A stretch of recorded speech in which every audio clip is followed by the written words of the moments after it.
And they know, and we know, and we know they know that we might know what we're talking about because we're here at Deep Lore About Nothing, a fan cast talking about everything fuckface and regulation. And I'm now going to have to edit this in such a way that by saying the word fuckface, it comes, after that 30 seconds of half decent ad play. That way we don't get flagged. Oh, Yeah. we're totally getting flagged. Woof. We're gonna get demonetized. They can have 100% of nothing Hell yeah. because we are three awesome fans talking about our favorite show in all of the history of former Rooster Teeth shows. We love a regulation podcast, the Fuckface podcast. And we're back with the official, finally, talking about episode 1 through 4 of Fuckface. And that came all the way back in June of 2020, Whoa. the heart of the pandemic. What a great time to be alive, huh? Feels like a lifetime ago. Yeah. It's June 2020. Graduated high school a month before that. My son is 3 years old, and it feels like a lifetime ago. We've all aged 20 years in that time. Yeah, for real. World has a way of putting out there the right kind of entertainment right when you need it. Jeff Ramsey deciding that he needed to find a platform, not just for himself, to work with his best friends, Gavin Free and Andrew Panton, who had never really had the platform to be on a podcast or be featured in any kind of achievement hunter content. And they talked about it right in the very first episode. It was like Andrew was that best kept secret of achievement hunter and Rooster Teeth. Yeah, I didn't even know about Andrew Panton. Like, I mean, I'd heard about him a couple of times prior to that, but like until the Fuckface podcast, I didn't know who Andrew Panton was. I was like, this guy works for Achievement Hunter since when? Huh? I mean, I know I'm not the biggest fan of Achievement Hunter, but I know I've never seen this Canadian there. I think I've seen his mustache picture where he glued that mustache onto him. I think I've seen that before listening to Fuckface ever. But like I had no clue who that was. I'm like, Didn't they put that as a poster or something in their Gmod games? They were doing that? It was Jeff's paint for Gmod. Like when you tagged something, like you painted like a wall or something, that was the tag that got put up. Andrew's mustached face. I remember seeing him briefly in an Achievement Hunter video they did where I think they were doing a Mortal Kombat tournament. I do remember that. And it might be the only time he was briefly featured on camera. Well, I want to say with respect to everyone involved in any kind of podcasting, any kind of online content, you do have the right to maintain a level of privacy. And so, as much as we are fans of all of these people, we're not going to like go out, try to dox anybody. We're not going to talk shit about someone's personal choice to not appear on camera. But speaking of people's faces, let's talk about episode 1 and Andrew's temporary face tattoo bet. Making a bet, and boy, do bets become central to the lore of the Fuckface regulation crew. mm-hmm. He lost and he had to put a face tattoo on. Getting a temporary Mike Tyson face tattoo if he lost. And could you imagine walking around with not just any face tattoo, but the Mike Tyson face tattoo? And that also led to a funny little Andrew Panton story where he talked about how he's the kind of guy who just contacts big companies. It's like, hey, what will you give me in order to get a face tattoo or promote your company? Say, hey Procter and Gamble, can I get one of your billion companies' logos tattooed across my forehead? I'm waiting till Andrew Panton messages Allen and Ginter to petition them for a Jeff card. A fan recently made an Allen and Ginter Jeff Ramsey card. It's not an official Allen and Ginter card, but a fan made it and sent it to Jeff. And it's in the actual Allen and Ginter card style and everything. I'm trying to remember what image they used for it. It's like an image of him in the Jeff line of achievement clothing. And it looks really cool. Like that would be, I would imagine, be the picture used for a Jeff Ramsey Aladdin Ginter card. You know, I totally forgot about Andrew Panton's beef with wicker baskets. Lord. The best way to describe it as you could be the very best in the world at something that not a lot of people are going to care about or pay attention to.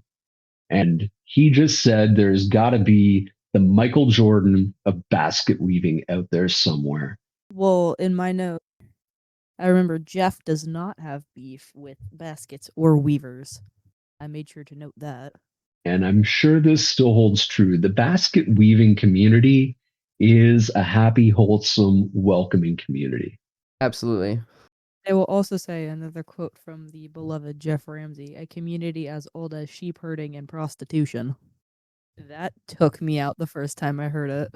What do we think out of those three things is going to be the oldest skill or profession? Prostitution. Do you think we had prostitution before we had sheep? I mean, I don't think that we had prostitution before we had sheep. I'm thinking that we had prostitution before we had sheep herders. Yeah, sheep herding. I think the sheep have been around for a while. The sheep have obviously been around for a while.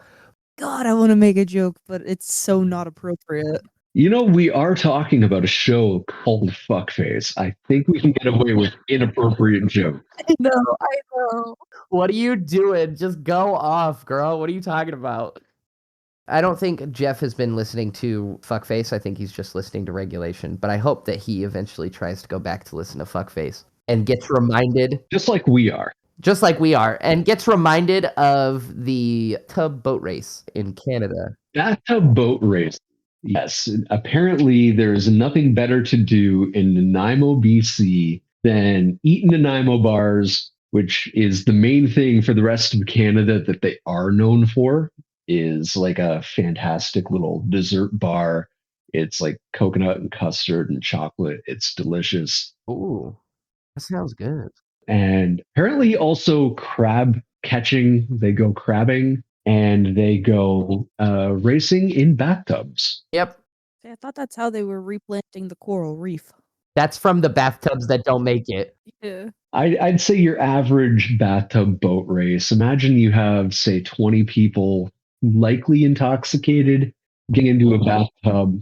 Because how many bathtubs do you think are made? Like in a year? 1.5. Hang on. Hold on. Go back. AP. How on earth does half a tub make it? How does one half of a bathtub make it? You explain that to me right now, Miss. Well, we'll just leave that up to interpretation. I really don't know. It surfs over on the backs of all the other sunken bathtubs. What type of tub do they use? I mean, like, is it fiberglass? Like, there is no way that, like, a ceramic tub is going to float. Maybe a fiberglass one, because I've seen enough fiberglass boats to know. You just have a weirdly shaped fiberglass boat at that point. Well, see, then that's when you commission the wicker basket tub and then enter the race in 5 years. And then you seal it with paraffin wax. Because if I think of sealing something like that with paraffin wax, I'm thinking of that very beginning scene in It. I don't want it to happen to us. I don't want it to happen to anybody else. Let's not have any of us. SS Georgie, out the way. You know, we were talking about cards a little bit earlier, and right in the very first episode, while explaining the idea of what is a fuckface, how fuckfacing is like cutting off your nose to spite your face, all for the sake of a laugh. Because you can find the joy in all the bad shit that might wind up happening to you, or all the dumb anxieties and crap you deal with in life. Turn it into a joke and let yourself laugh at it. Be the butt of the joke. And one of the things they mentioned, and where the term came from, was the Billy Ripken Clear 1989 baseball card, where famous Hall of Fame, one legendary Baltimore Oriole player Cal Ripken Jr. had a brother named Billy Ripken who also played in the major leagues. And on his baseball card, he's holding a practice bat that has the word face written on it. And it's because he always wanted to use the same practice bat. He was very particular about his practice bat that he used. And so he wrote fuckface on the bat that he personally would use because it was a specific type of wood grain. Yeah, because all the practice bats got shoved into one. Yeah, they all get shoved into one big old like drum. So he knew which one was his.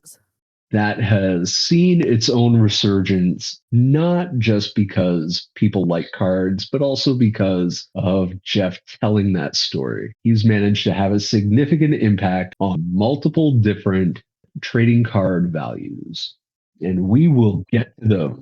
Jeff coming back to make content during the pandemic was a turning point for me because I was having kind of a rough time. Being an essential worker during the pandemic was definitely tiresome. Oh, you're telling me. And so Jeff coming back to make content, and specifically the podcast, was a real like uplifting point for me during the pandemic. And I want them to continue with bringing the joy that they do to so many thousands of fucking people. It definitely has been really interesting and really fun to go back to, or just exploring like that post, I guess your quote unquote golden age of Rooster Teeth content, because I never really explored it.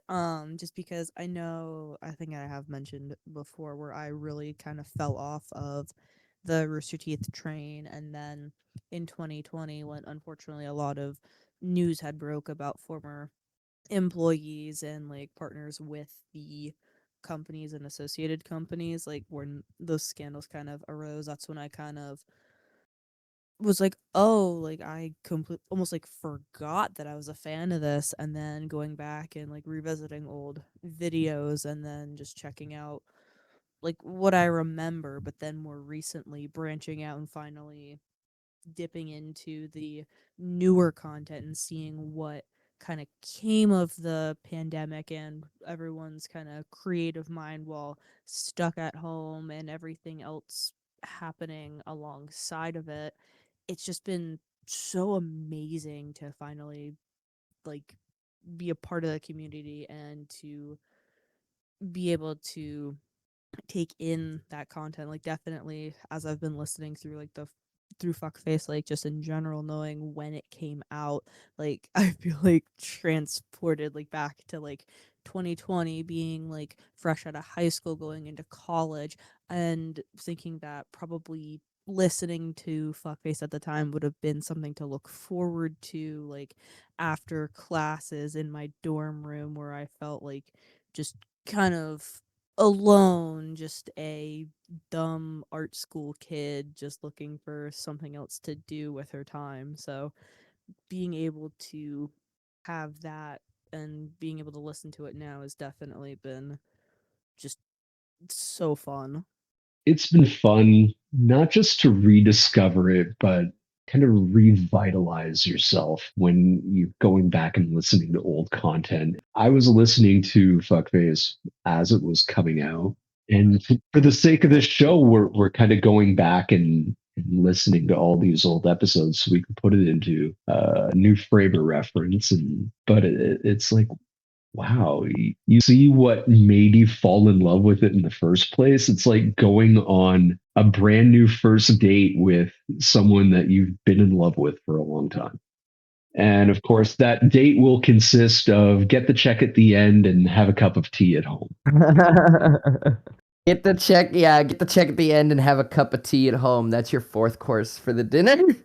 Something that really stood out to me, we had Jeff talking about how even though during the pandemic he was living with his girlfriend, now wife, but girlfriend at the time, Emily, she didn't fart around him and didn't actually take a shit around him. As far as he knew, she just did not only fart, but didn't take shits. Can you imagine hiding something like that from a significant other? Oh, didn't he say that she was like going to like the Office Depot to go do that?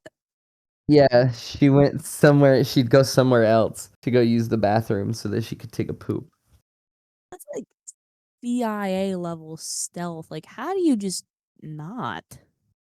I mean, for a long time, when me and my son's mom first started seeing each other, I wouldn't fart around her and I wouldn't take a shit when I was over at her place.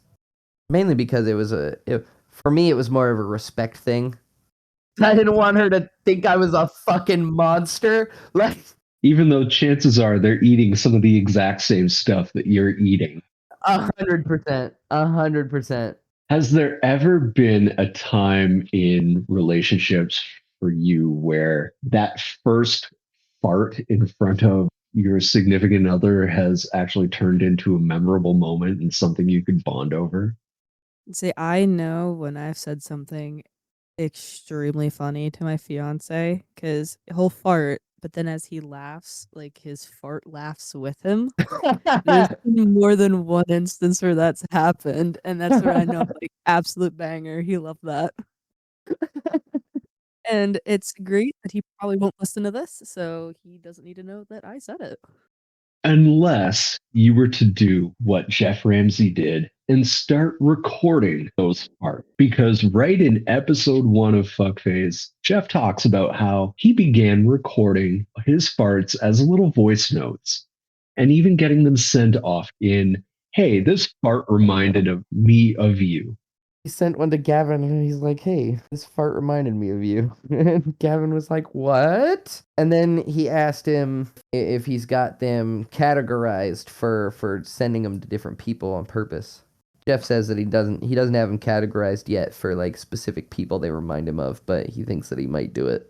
It makes me wonder if he has done it and if he's got his farts categorized in his phone, like currently. Another amazing Jeff Ramsey quote, where he said he left a couple absolute honkers on the cutting room floor when talking about farts that he couldn't quite record in time. The phrase being leaving them on the cutting room floor is so fucking funny. Diabolical.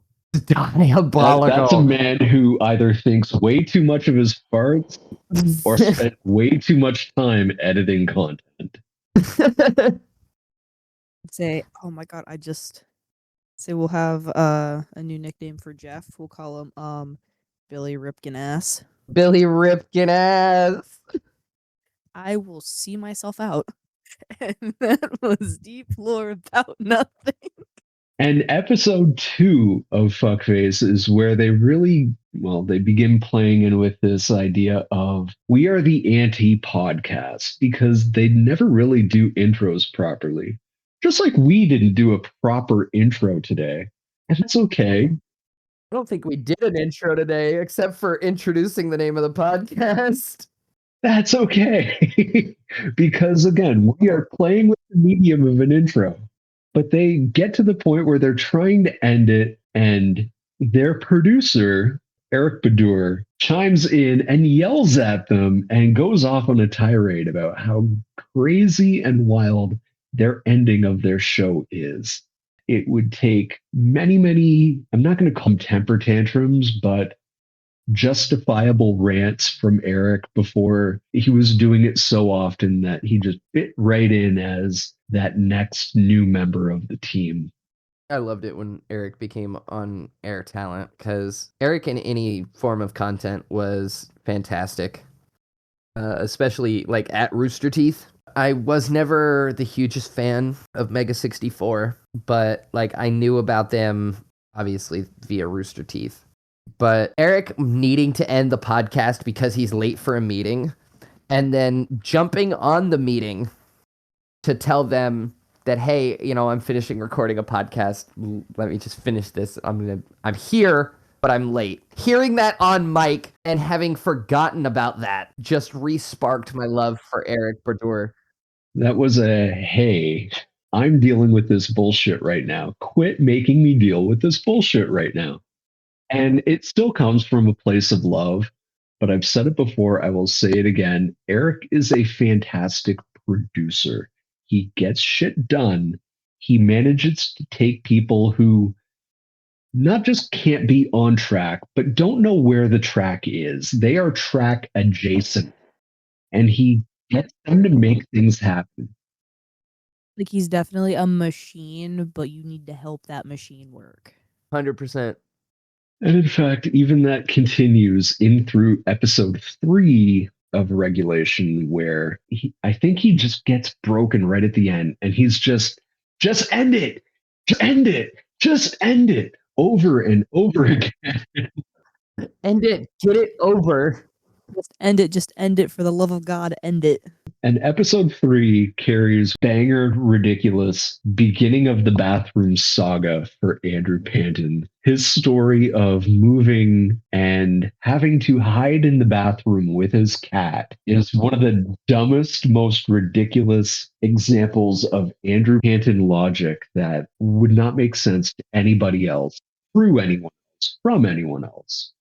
It is something that could only happen to and be caused by Andrew Panton. So he originally was in there because of their anxiety-ridden cat. See, yeah, no, I get that. Like, I completely understand that. But at the same time, this is the same guy that will, like, just openly DM multi-billion-dollar companies, hey, can I tattoo your logo on my head? But he won't, like, communicate with movers, hey, I am where you're moving my stuff into. That's because that's communication in the physical space. Him messaging multi-billion-dollar companies gives him anonymity. I just saw it as like the worst kind of level of someone's fan game of a Metal Gear Solid, where you're trying to stay stealthy and you've got the movers and you see their Soliton radar popping up and you know they're coming in, and so now I've got to stay quiet. Now I've got to hunker down. Now I've got to get in the box. It might have been a cat box, but I've got to get in the box. And now I gotta call Mei-Ling on my codec and save my game. And then it's now I've got to go crawl out and go into the next room and get a working charger and sneak back in before they find you. And somehow ends with, I'm going to take a bath because I had to take the bath. Why did I have to take the bath? Because I got cat litter all over myself. Why did I get cat litter all over myself? Because I trapped myself in the bathroom with a cat. And you know how all of that would have been prevented? Letting the movers know. It still floors me that he's like, you know what? I'm going to remember to eat this cookie, so I'm going to pull my toothbrush. I'm not going to remember to brush my teeth, but I'm going to remember to eat a cookie. So that's been sticking with me ever since I heard that. Like, Andrew Pan is an enigma. Yeah, that was one of the first stories of Andrew doing odd stuff in the bathroom. Eventually, we will cover the cupcake saga. We will cover the shampoo bottle that mysteriously, disappeared. Disappeared up his ass? We will cover many instances of bathtubs and bathrooms and waffles and all sorts of enjoyment as we get further and further along. But we're still stuck on basket weaving. And apparently, the Michael Jordan of basket weaving is a really nice person named Leona Waddell, who actually did reach out to Andrew Panton, and they had a nice little conversation. And Andrew thinks he can still take her in basket weaving, and probably could take her in basketball, but they don't really talk about the basketball aspect. I wonder, does a basket ever get made? We might have to check back in on a future episode and find out. Oh, now I'm excited. Maybe that basket hypothetically does get made by Andrew Panton to prove that he can be the Michael Jordan of basket weaving, and he might have to eat his own words. I've got a few kind of random thoughts, random questions as I've been going through these first 4 episodes. And I got to ask because it was one of the first topics discussed on Fuckface. How therapeutic was a game like Animal Crossing during the pandemic? And how crazy is it that right now, as we're recording this, that game is seeing a resurgence because of new updates and new release content? It is so trippy. I absolutely fell in love with playing it during the pandemic. I wouldn't say that that's like one of the things that got me through it, but it was definitely something that I looked forward to like during my days at home, and playing it again now. Say I'm not playing it like quite as hard as I was back then, but definitely being able to come back and to just have something to pick up every once in a while. It's not a very like, oh, what this needs to be done today, this needs to be done today type of game. It's like you can really play it at your own pace. Like obviously there's like timed things, but the game doesn't punish you if you miss anything. So what are your turnip prices? I had a small spike this week, so I'm at like 127. I haven't checked since I've gotten home from work though, so I think I sold mine on Tuesday. I think I sold for like 150 something. and how's that bell balance treating you? Let me see, because I've recently upgraded my house. I never got to play Animal Crossing. I didn't have a lot of Nintendo systems growing up. The only Nintendo system that I had was a Nintendo DS, and I never had Animal Crossing for it. Mainly because that just wasn't my particular type of game growing up. But like now that I'm older, I need fucking just sit down and brain rot games like that I can just sit down and kind of idly play it, but like still be playing it. Play it, but it's like slipping on a comfortable old pair of shoes. Yeah. Yeah, exactly. What's that game for you then? Let's see. That's a really good question. Honestly, I'd probably have to say perhaps Terraria, because even though Terraria isn't necessarily like a super lax game all of the time, it certainly can be. And like if you want it to be, like you can just kind of explore around the world and do your own thing. And there's like in Terraria there's bosses that you can fight as you progress through the game, and they each have like different summoning requirements.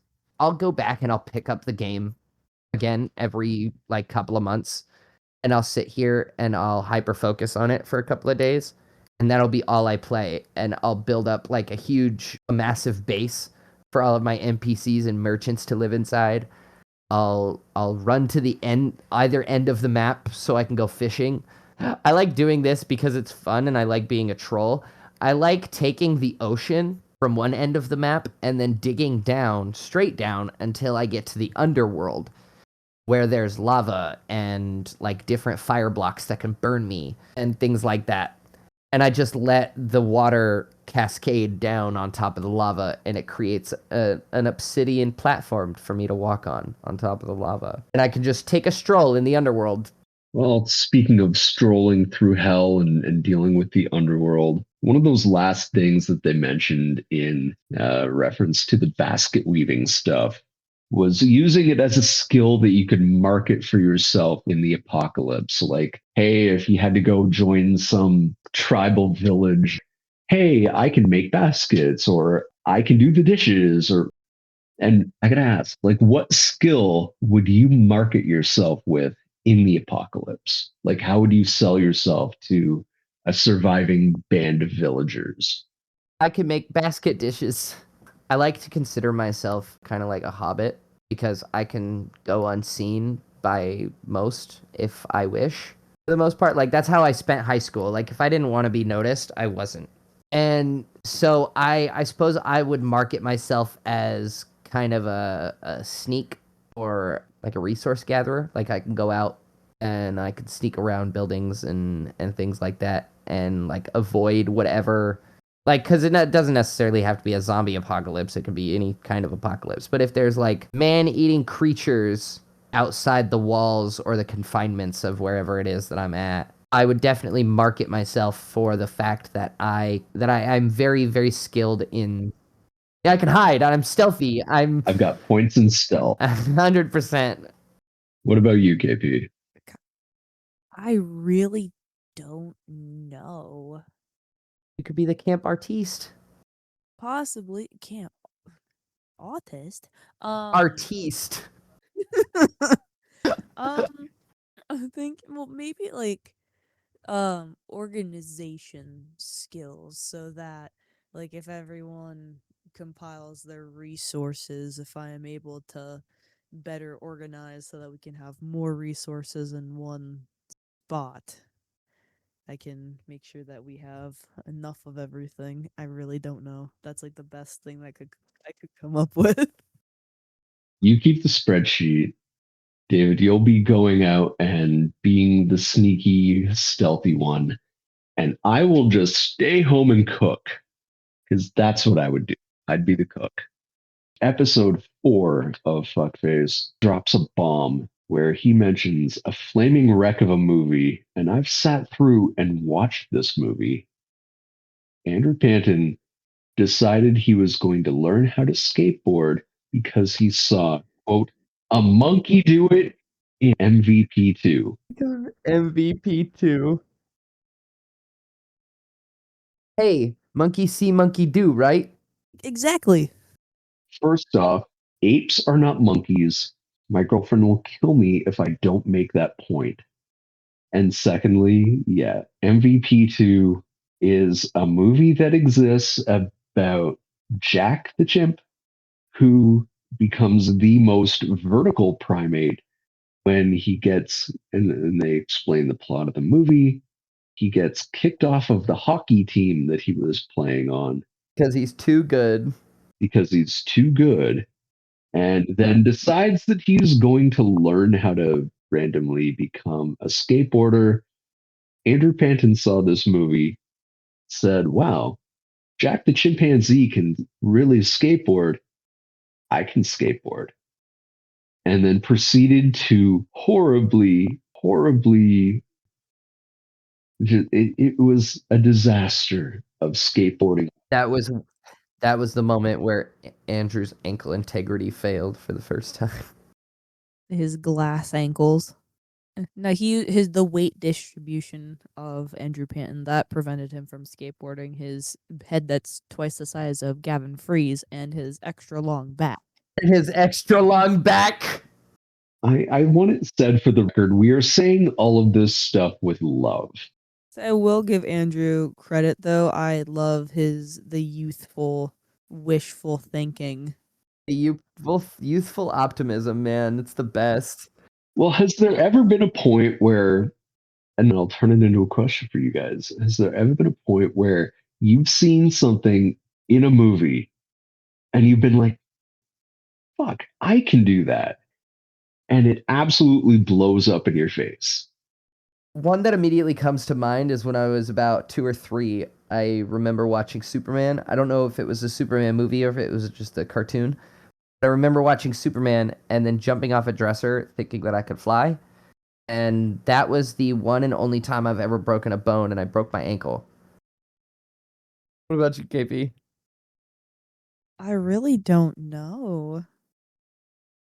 I'm just trying to. You were the smartest among us? You're the smartest among us. Oh, God. There is an intellectual among us. Where? Where? I can only imagine KP looking behind herself. Where? I did look to the side. I'm like, oh. Where? What about you, Dennis? Has there been any movie that you watched that sparked the I can do that? It wasn't so much a movie, but it was getting my front teeth knocked out by doing wrestling in my bedroom with one of my neighbors. Oh, yeah. And diving off of my bed onto him, not really knowing what I was doing, but thinking that, oh my God, I saw it on TV, so I can do this myself. And all you got to do is just jump from a high place and come down on somebody, and it'll be cool. Not cool when your upper jaw winds up in the back of their head. And so I knocked some teeth out that day, and I cut up their head kind of badly. And then I was told, we're not allowed to do that when your friend comes over. I got lucky, but I was also young and dumb. So that would have to be the biggest one for me. But I have fuckfaced myself at several points in history, including almost cutting my hand off because I was laughing at the fuckface podcast. Oh no! My God. Oh no! Oh, yes. For the record, again, I'm very lucky and I was being dumb at the time. And really, it could have happened to anybody, but of course, it would happen to me and it would happen when I'm at work. So, through my job, one of the things I do is use a bandsaw. And one of the things I was doing, because this was a few years ago, this was very early on in the podcast listening for regulation and fuckface. I had one headphone in, one little earbud in. I'm listening to the show while trying to use the bandsaw. I laugh while sliding something along, and it jumped a little bit. As I'm laughing, my hand goes back into the blade. And so I do have a scar, and it is on my left hand, right below the pinky finger. I wound up having to leave work that day and get 5 stitches. It could have been a lot worse. It could have been a hand literally getting taken off. And that was me definitely fuck facing myself and learning I gotta pay more attention. Yeah, I don't yeah. blame the show. No, I know, absolutely. I am completely, absolutely releasing all sense of liability and responsibility for this injury from Regulation Podcast Fuckface at the time. It was my fault. And I'm lucky that I only have one tiny scar to show for it. And it's the only time I've ever had yet.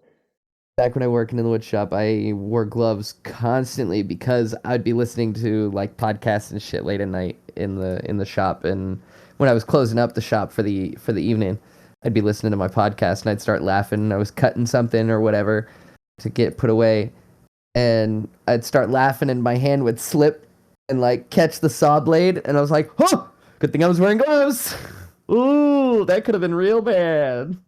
Say the word, like I don't think that this really like fuck faced myself, but a couple years ago, like the worst kind of injury that I've had, I was at home and I was riding bike around my yard with my brother, and in my yard, like it's a big ass stone driveway, and we're like going up the driveway, and it's not like it's a steep hill or anything. It's like a somewhat of an incline.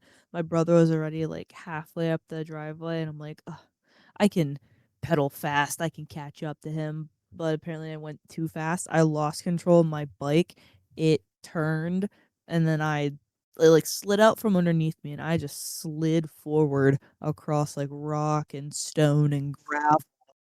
And I stood up, I'm like, oh God." Like, I'm looking at my right arm, I have, like, road rash, my knees are all, like, fucked up. My brother, like, he Oh. saw it happen, he's like, "Are you okay?" And then just goes, "Oh my God!"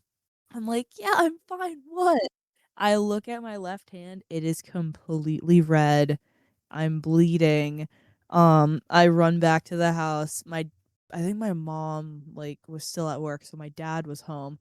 Went to the garden hose. We like rinsed my hand off quick, and you just see like the biggest like just flap of skin open on like my palm, like right at the like, base of the meaty part of like where your thumb connects to your palm. My dad goes, "Nope."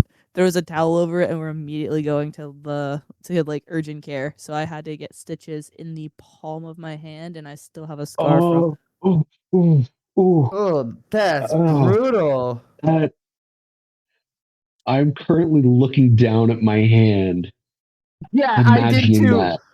I did We all did. too. I think the collective audience is now looking at their hands, being If so you're incredibly not, you're glad. insane.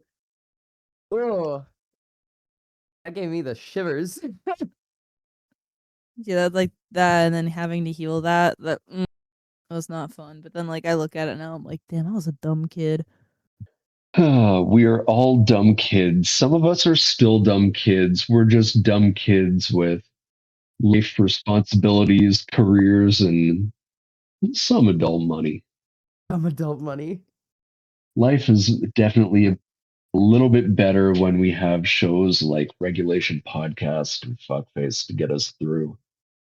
And we're also hoping that maybe Deep Lore About Nothing can be added to that grand journey of slices of joy and entertainment that just make the week a little bit better. See, even so, if just one person likes this podcast, it'll make me happy. Well, I was going to say, if you want to know more, then yes, go back and listen to the very, very first episodes of the Fuckface podcast we're covering right now from June of 2020, episodes 1 through 4. You'll hear such great stories as the Billy Ripken story, recording your farts, all the basket weaving, the bathtub race being mentioned, Andrew scamming people or dealing with being scammed. We totally didn't cover super gluing Jeff's shoes. Gavin tries to play a prank on Jeff with super glue, and somehow it technically repaired Jeff's shoes. Andrew's wild, stealthy adventure of his in trying to steal back cards from his old address. We didn't even talk about that. We totally missed the boat safety. There's so many things that they cover in these four. We could keep going and going, but that would leave us like Energizer bunnies. And it's been a long show. And we also, just like the Regulation Podcast, we don't know how to end it. And we don't have an Eric Doer yelling us, end it, end it. We barely know how to start a podcast. We need an Eric. We need an Eric Bordor. We need an Eric. We need an Eric for sure. Visualize the inner Eric. I'm trying. But we'll have to find out next time on Deep Lore About Nothing, a Regulation Fancast. I'm being the Eric this week. I've been David with Dennis and KP. We will see you all next week. Bye, everybody. Oh, that was awesome. Thank you.